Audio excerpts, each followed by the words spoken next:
نحمده ونصلي على رسوله الكريم اما بعد فاعوذ بالله من الشيطان الرجيم بسم الله الرحمن الرحيم رب اشرح لي صدري ويسر لي امري واحلل عقدة من لساني يفقهوا قولي۔ عبداللہ بن مسعود رضی اللہ عنہ سے مروی ہے، کہتے ہیں کہ ہم پہل نہیں جانتے تھے کہ 2 رکعتوں میں کیا پڑھیں، مگر ہم تسبیح، تکبیر اور اپنے رب کی حمد پڑھتے رہتے تھے۔ محمد صلی اللہ علیہ وسلم نے ہمیں نیکی کی ابتدا اور انتہا، نیکی کے تمام امور کی تعلیم دی، یعنی ابتدا و انتہا یعنی ہر طرح کی چیزوں کی۔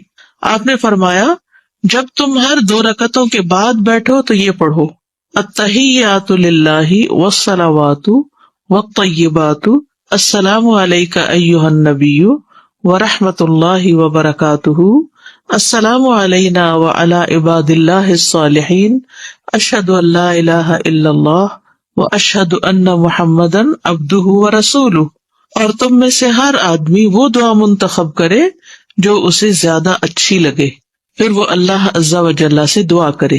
شیخ البانی کہتے ہیں کہ اس حدیث میں ایک اہم فائدہ یہ ہے کہ پہلے تشہد میں بھی دعا کرنا جائز ہے، یعنی 4 رکعتیں آپ پڑھ رہے ہیں تو آپ نے تشہد کے بعد اگر کوئی دعا کرنی ہے تو اس وقت بھی دعا کر سکتے ہیں۔ تیسری رکعت پڑھنا، تیسری رکعت کے لیے اٹھنا، یہ ہے نمبر 10۔ زمین پر ٹیک لگا کر اٹھنا، جیسے پہلی رکعت کے بعد اٹھتے ہوئے زمین پہ ٹیک لگائی تھی، ایسے ہی دوسری رکعت اور تشہد کے بعد زمین پر ٹیک لگا کر اٹھنا چاہیے۔ ازرق بن قیس سے مروی ہے، انہوں نے کہا میں نے ابن عمر کو دیکھا کہ جب آپ 2 رکعتوں سے کھڑے ہونے لگتے تو اپنے ہاتھوں کے ساتھ زمین پر ٹیک لگاتے، تو میں نے ان کے بیٹے اور ہم مجلس لوگوں سے کہا شاید یہ بڑھاپے کی وجہ سے ایسا کرتے ہیں۔ انہوں نے کہا کہ نہیں، لیکن اس کا طریقہ یہی ہے، بوڑھا ہو جوان ہو سبھی کو یہ طریقہ اختیار کرنا چاہیے۔ کیا کہ جب اٹھے تو زمین کا سہارا لے کر اٹھے، اور یہ سیف بھی ہے نا۔ اٹھتے ہوئے تکبیر کہنا، جب آپ 2 رکعتوں کے بعد اٹھتے تو اللہ اکبر کہتے، یعنی نبی صلی اللہ علیہ وسلم اللہ اکبر کہتے ہوئے اٹھتے۔ تکبیر کے ساتھ رفع یدین کرنا، ابن عمر رضی اللہ عنہما نے کہا کہ رسول اللہ صلی اللہ علیہ وسلم جب 2 رکعتیں پڑھ کر اٹھتے تو اللہ اکبر کہتے اور اپنے دونوں ہاتھوں کو اٹھاتے، یعنی رفع الیدین کرتے۔ یہ پہلی رکعت کے بعد نہیں تھا، یہ کب ہے؟ دوسری رکعت کے بعد، تیسری نہیں، دوسری کے بعد جب اتحیات کے بعد کھڑے ہوئے ہیں اس وقت اللہ اکبر بھی کہی اور ساتھ ہاتھ بھی اٹھائے۔ کیسے ہاتھ اٹھانے؟ تکبیر تحریمہ کی طرح ہی ہاتھ اٹھانا۔ آپ جب 2 رکعتوں کے بعد اٹھتے تو اللہ اکبر کہتے اور اپنے دونوں ہاتھ اٹھاتے، حتیٰ کہ دونوں ہاتھ آپ کے کندھوں کے برابر آ جاتے، جیسا کہ شروع نماز کے وقت تکبیر کہتے تھے، جیسا کہ شروع نماز کے وقت تکبیر کہتے تھے، اسی طرح 2 رکعتوں کے بعد زمین سے اٹھتے ہوئے بھی اللہ اکبر کہہ کر ہاتھ اٹھاتے، تکبیر تحریمہ کی طرح۔ ابو ہریرہ رضی اللہ عنہ سے روایت ہے، انہوں نے کہا کہ رسول اللہ صلی اللہ علیہ وسلم جب نماز کے لیے تکبیر کہتے تو اپنے دونوں ہاتھوں کو کندھوں کے برابر لے جاتے، دونوں ہاتھوں کو کندھوں کے برابر لے جاتے، اور جب رکوع کرتے تو اسی طرح کرتے، اور جب رکوع سے سجدے کے لیے سر اٹھاتے تو اسی طرح کرتے، یعنی رفع الیدین کرتے، اور جب 2 رکعتوں کے بعد اٹھتے تو اسی طرح کرتے۔ ٹھیک ہے، تو پہلا کب ہوا؟ نماز شروع کرتے وقت، دوسرا کب ہوا؟ رکوع میں جاتے وقت، تیسرا کب ہوا؟ رکوع سے اٹھتے وقت، اور چوتھا کب ہوا؟ 2 رکعتوں کے بعد جب کھڑے ہوں۔ شابش۔ تیسری رکعت کو بھی پہلی 2 رکعتوں کی طرح ادا کرنا، پھر جب 2 رکعتوں میں بیٹھ کر اٹھتے تو بھی اللہ اکبر کہتے۔ الغرض آپ ہر رکعت میں اسی طرح کرتے یہاں تک کہ اپنی نماز سے فارغ ہو جاتے۔ ٹھیک ہے۔ چوتھی رکعت، 4 رکعت نماز میں چوتھی رکعت سے پہلے تھوڑی دیر بیٹھنا، یعنی تیسری رکعت کے بعد اٹھتے ہوئے ذرا سا بیٹھ کے اٹھنا، جیسے آپ نے کیا کب؟ پہلی رکعت کے بعد۔ شابش، ٹھیک ہے۔ پھر وہ تیسری رکعت کے لیے اٹھے، یہ تشہد اولی بھی اسی طرح نماز کا رکن ہے جس طرح اس کے بعد والا۔ اسی طرح اس وقت بھی جلسہ استراحت کرے جب وہ چوتھی رکعت کے لیے اٹھنے کا ارادہ کرے۔ تیسری رکعت کے لیے اٹھتے وقت تو آپ اتحیات سے اٹھ رہے ہیں، تو چوتھی رکعت سے پہلے آپ جلسہ استراحت سے اٹھیں گے، اس میں کچھ بھی نہیں پڑھنا ہوتا، لیکن وہ کھڑا ہونے سے پہلے اپنے بائیں پاؤں پر سیدھا ہو کر بیٹھ جائے۔ کہاں بیٹھنا ہے؟ بائیں پاؤں کے اوپر، یہاں تک کہ ہر جوڑ اپنی جگہ کی طرف لوٹ جائے، یعنی ہر جوڑ اپنی اپنی جگہ پر آ جائے. جب سکون سے بیٹھیں گے تو آ ہی جائے گا. مالک بن حویرث اللیثی کہتے ہیں کہ انہوں نے نبی صلی اللہ علیہ وسلم کو نماز پڑھتے دیکھا. جب آپ اپنی نماز کی طاق رکعت میں ہوتے تو اس وقت تک نہ اٹھتے جب تک سیدھے ہو کر اچھی طرح بیٹھ نہ لیتے، یعنی سجدے سے اٹھ کر ذرا سا ٹک کے بیٹھ کے پھر آپ کھڑے ہوتے. زمین پر سہارا لیتے ہوئے اٹھنا، زمین پر سہارا لیتے ہوئے اٹھنا، پھر وہ اپنے ہاتھوں کا سہارا لیتے ہوئے کھڑا ہو جیسا کہ اس نے دوسری رکعت میں اپنے لیے کیا تھا. صرف اللہ اکبر کہہ کر چوتھی رکعت کے لیے اٹھنا، رفع یدین نہیں کرنا. یہ پانچواں رفع یدین نہیں ہے، صرف 2 رکعتوں کے بعد ہوتا ہے، تیسری رکعت شروع کرنے سے پہلے، ورنہ نہیں. جب آپ چوتھی رکعت کے لیے اٹھنے کا ارادہ کرتے تو اللہ اکبر کہتے. یہی حکم آپ صلی اللہ علیہ وسلم نے اس شخص کو بھی دیا جس نے اپنی نماز کو بگاڑ لیا تھا. ٹھیک ہے نا، جس نے اپنی نماز کو بگاڑ لیا تھا. ابو سلمہ سے روایت ہے کہ ابو ہریرہ رضی اللہ عنہ انہیں نماز پڑھاتے کہ جب بھی رکوع اور سجدے کے لیے جھکتے اور سجدے سے اٹھتے تو اللہ اکبر کہتے. جب نماز سے فارغ ہوتے تو فرماتے اللہ کی قسم یقیناً میں اپنی نماز میں تم سب سے بڑھ کر رسول صلی اللہ علیہ وسلم کے مشابہ ہوں. وہ نماز بگاڑنے والا کون تھا؟ جو جلدی جلدی پڑھا تھا. اور 3 دفعہ آپ نے اس سے کہا کہ صلی فإنک لم تصلی، جاؤ نماز پڑھو، تم نے نماز نہیں پڑھی، کیونکہ وہ ٹھیک سے نہیں پڑھ رہا تھا. سورۃ الفاتحہ کی قرات کرنا، یہ کون سی رکعت ہے؟ چوتھی. پھر وہ ہر تیسری اور چوتھی رکعت میں سورۃ الفاتحہ پڑھے گا کیونکہ اس کا پڑھنا واجب ہے. کیا ہے؟ اس کا پڑھنا واجب ہے. عطا سے روایت ہے کہ ابو ہریرہ رضی اللہ عنہ نے کہا ہر نماز میں قرات ہے، ہر نماز میں قرات ہے. تو جو قرات نبی صلی اللہ علیہ وسلم نے ہمیں سنائی ہم نے تمہیں سنائی، اور جو انہوں نے آہستہ آواز سے ہم سے مخفی رکھی ہم نے وہ تم سے مخفی رکھی. اور جس نے ام الکتاب پڑھ لی تو اس کے لیے وہ کافی ہے، اور جس نے اس سے زائد پڑھا تو وہ افضل ہے. کیا مطلب ہے اس کا؟ کہ خالی سورۃ الفاتحہ پڑھنا بھی کافی ہے، اور اگر کوئی شخص سورت کا اضافہ کرنا چاہے تو وہ بھی کر سکتا ہے، اس میں چوائس ہے. تو اب آپ سنت زندہ کرنے کے لیے کبھی چاہے تو ایکسٹرا پڑھ لیں کوئی، اور چاہے تو صرف سورۃ الفاتحہ تک ہی رہیں، دونوں طرح ٹھیک ہے. اس سے آپ کو دین کی وسعت سمجھ میں آتی. ٹھیک ہے، دیکھیے زیادہ پڑھنے کا مطلب ہے زیادہ نیکیاں کمانا. جب قرآن کی قرات کریں گے تو ہر حرف پر 10 نیکیاں ملیں گی. ٹھیک ہے نا. بہرحال نماز تو دونوں طرح ہو جائے گی، لیکن زیادہ پڑھنا افضل ہے. باقی رکعت پہلے 3 رکعات کی طرح ہی ادا کرنا ہے. پھر جب 2 رکعتوں میں بیٹھ کر اٹھتے تو بھی اللہ اکبر کہتے. الغرض ہر رکعت میں اسی طرح کرتے یہاں تک کہ نماز سے فارغ ہو جاتے. نمبر 12 آخری تشہد. اس تشہد میں بیٹھنے کے طریقے. نمبر 1 دایاں پاؤں کھڑا کرنا اور بایاں پاؤں بچھا کر سرین زمین پر رکھنا، یعنی اپنے چوتڑ جو ہے وہ زمین پر رکھنا، پیٹھ کے ساتھ بیٹھنا. کیسے؟ دایاں پاؤں کھڑا کرنا، بایاں پاؤں بچھا دینا، یعنی اس کو لٹا دینا، اور اس کے اوپر نہیں بیٹھنا بلکہ زمین پہ بیٹھنا. ٹھیک ہے، اس کو تورک بولتے ہیں. دونوں اتحیات میں فرق کیوں رکھا گیا؟ تاکہ جیسے کوئی باہر سے آیا تو اس کو پتا چلے کہ نماز ختم ہونے والی، یا کوئی لیٹ آ کے جوائن کر رہا ہے.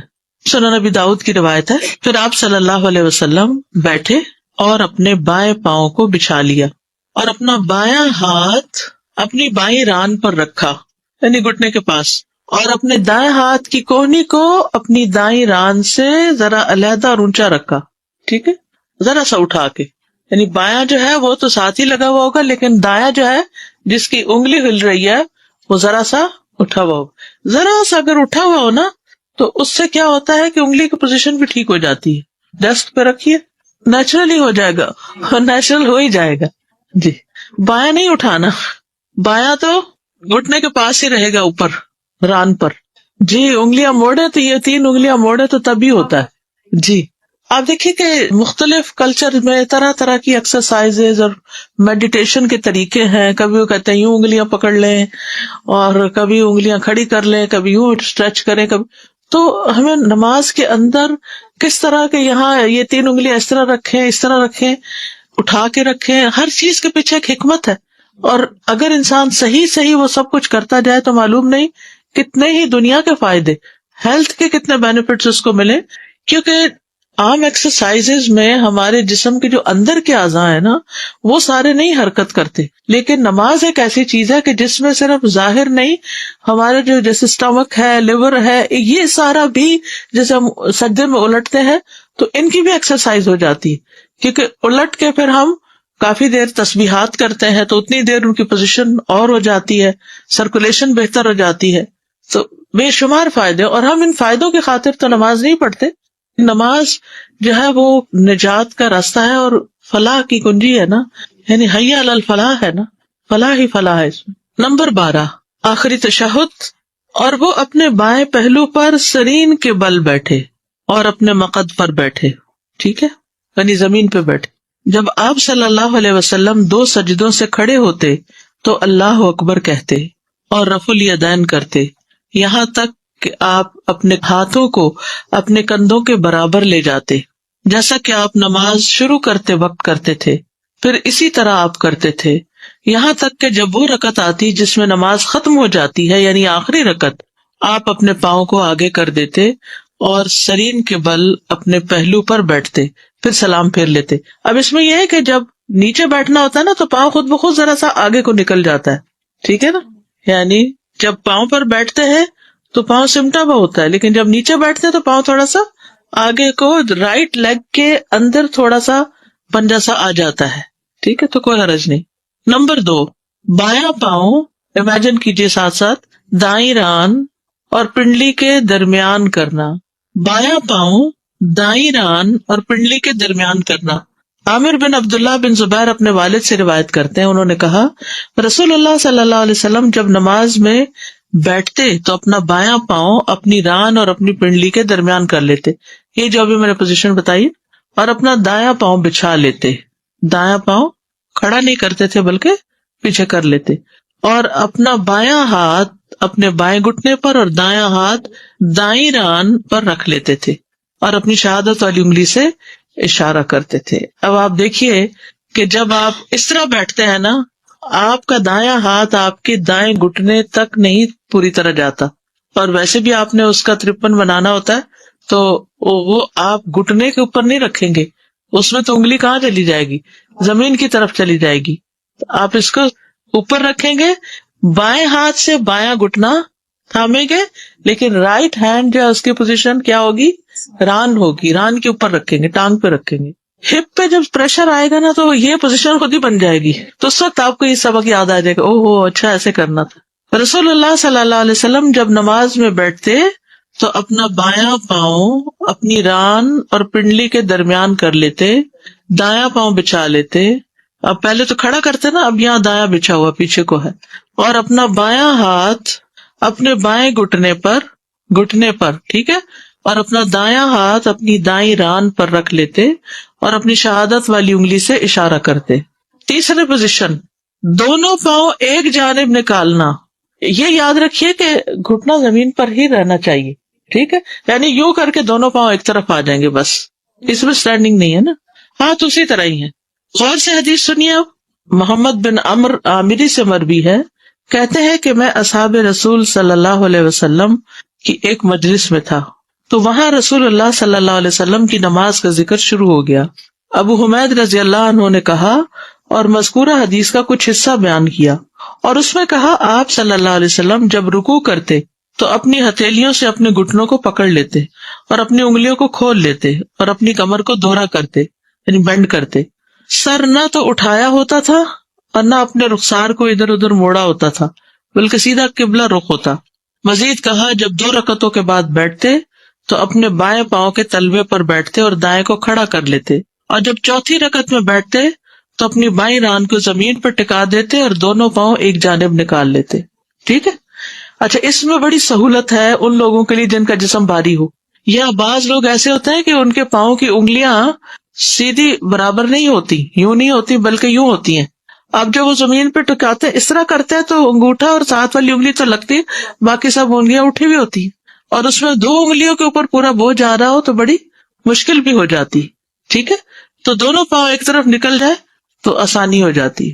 تشہد میں دعا کی اہمیت، یہ بڑا اہم مقام ہے دعا کرنے کا، جس سے اکثر لوگ غافل ہیں، انہیں پتہ ہی نہیں کہ یہ کتنی قبولیت کا وقت ہے.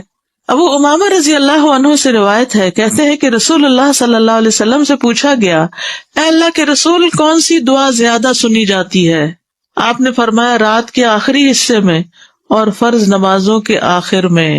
فرض نمازوں کے آخر میں سلام سے پہلے مانگی جانے والی دعا. دبر الصلاۃ، عربی عبارت دیکھیے، قال جوف اللیل الآخری، یہ ہے اوپر، ودبر الصلاۃ المکتوبات. اور ظاہر سے معلوم ہوتا ہے کہ دبر الصلاۃ سے مراد سلام پھیرنے سے پہلے. یہ معنی کیوں لیا گیا ہے؟ دبر کا لفظ دو چیزوں پہ بولا جاتا ہے. نمبر ایک، کسی چیز کے آخری حصے پر، دبر پیٹھ کو کہتے ہیں نا، اور نمبر دو جو آخر سے پہلے ہو اس پر بولا جاتا ہے. اور دبر کا لفظ نماز کے متعلق وارد ہوا ہے، اس سے مراد نماز کا بعد والا حصہ ہے، نماز ہی کا بعد والا حصہ. نہیں سمجھ آئی؟ یعنی نماز کا بالکل آخری حصہ سلام سے پہلے. اور یہ لفظ مطلق آیا ہے. یہ بھی ایک رائے ہے کہ یہ لفظ جو ہے دبر الصلاۃ، یہ اوپن ہے، بس اس میں نماز میں سلام پھیرنے سے پہلے کا حصہ اور بعد کا حصہ بھی داخل ہے. یعنی اگر کسی نے پہلے نہیں دعا پڑھی یا کم اس کو یاد ہے تو سلام پھیرنے کے بعد بھی وہ مانگے گا تو یہ بھی قبولیت کا وقت ہے.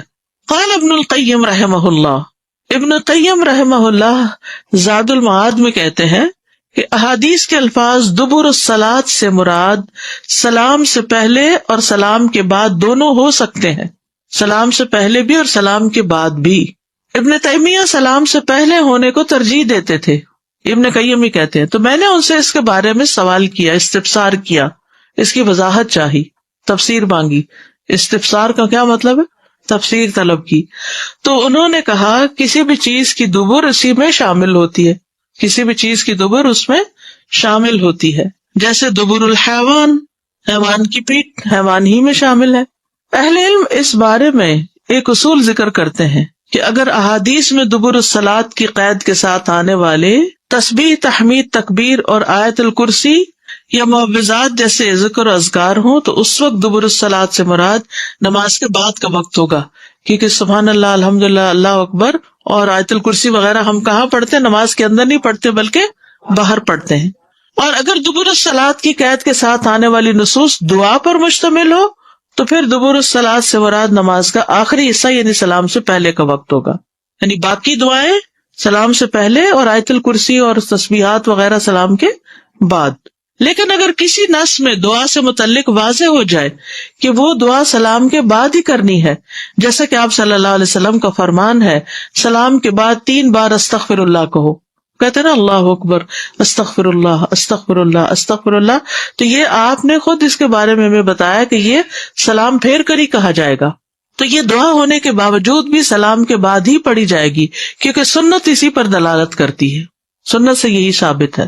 شیخ ابن باز سے سوال کیا گیا کہ جن احادیث میں دبر الصلاۃ کے بعد کثرت سے دعا اور ذکر اذکار کی ترغیب دی گئی ہے، ان میں دبر الصلاۃ سے کیا مراد ہے؟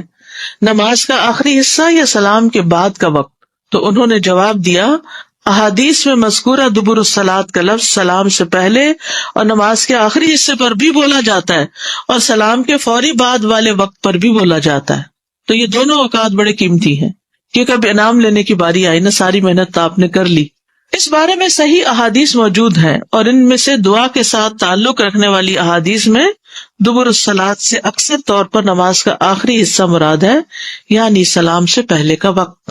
شیخ ابن عثیمین کہتے ہیں کہ اس مسئلے میں غور و فکر کرنے والے کے لیے یہ بات واضح ہو جائے گی کہ دبر الصلاۃ کی قید کے ساتھ بیان کیا جانے والا اگر ذکر ہے تو وہ نماز کے بعد ہے، ٹھیک ہے، اور اگر وہ دعا ہے تو سلام سے پہلے ہے. ٹھیک ہے، سمجھ میں آ رہی ہے. تشہد میں پسند کی دعا پڑھنے کا اختیار ہے.